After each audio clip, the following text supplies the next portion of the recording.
साथियों, कोरोना जैसे अदृश्य और रूप बदलने वाले दुश्मन के खिलाफ लड़ाई में सबसे प्रभावी हथियार कोविड प्रोटोकॉल है।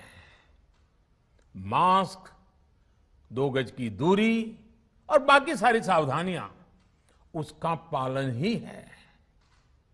इस लड़ाई में वैक्सीन हमारे लिए सुरक्षा कवच की तरह है। आज पूरे विश्व में वैक्सीन के लिए जो मांग है, उसकी तुलना में उत्पादन करने वाले देश और वैक्सीन बनाने वाली कंपनियां बहुत कम है, इन्हीं गिनी हैं। कल्पना करिए कि अभी हमारे पास भारत में बनी वैक्सीन नहीं होती तो आज भारत जैसे विशाल देश में क्या होता। आप पिछले 50-60 साल का इतिहास देखेंगे तो पता चलेगा कि भारत को विदेशों से वैक्सीन प्राप्त करने में दशकों लग जाते थे।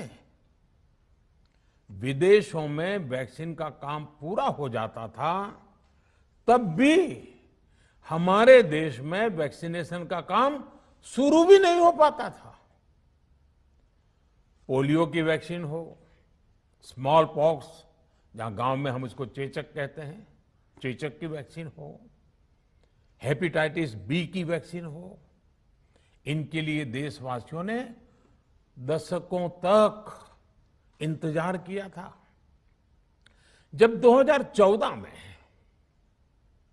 देशवासियों ने हमें सेवा का अवसर दिया तो भारत में वैक्सीनेशन का कवरेज 2014 में भारत में वैक्सीनेशन का कवरेज सिर्फ 60% के आसपास था, 60% के आसपास था।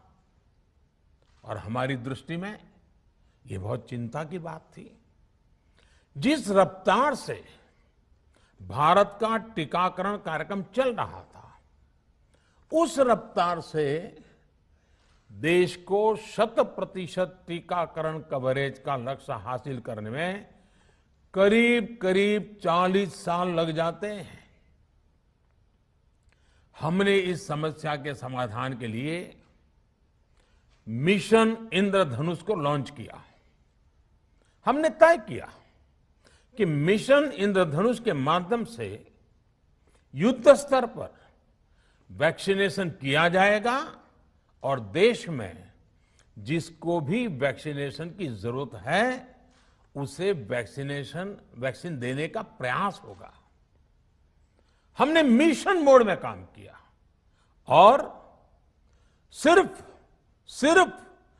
5-6 साल में ही वैक्सीनेशन कवरेज 60% से बढ़कर 90% से भी ज्यादा हो गई।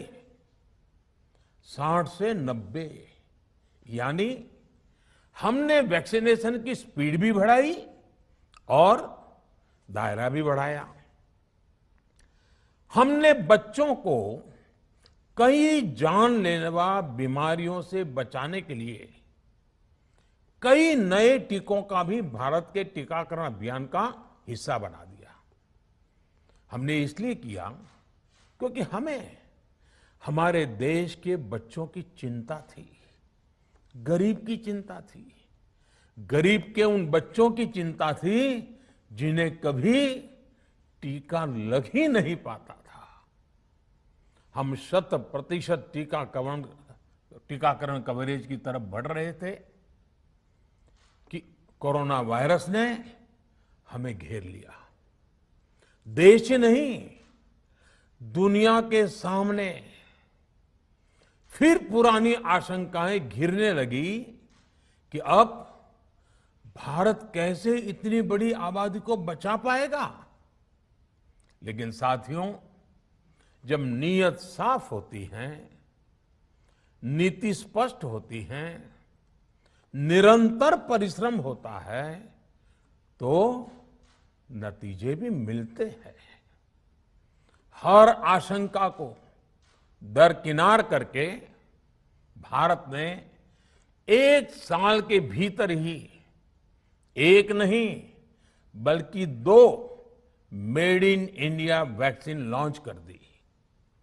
हमारे देश ने, देश के वैज्ञानिकों ने ये दिखा दिया कि भारत बड़े बड़े देशों से पीछे नहीं है। आज जब मैं आपसे बात कर रहा हूं तो देश में 23 करोड़ से ज्यादा वैक्सीन की डोज दी जा चुकी है। 23 करोड़।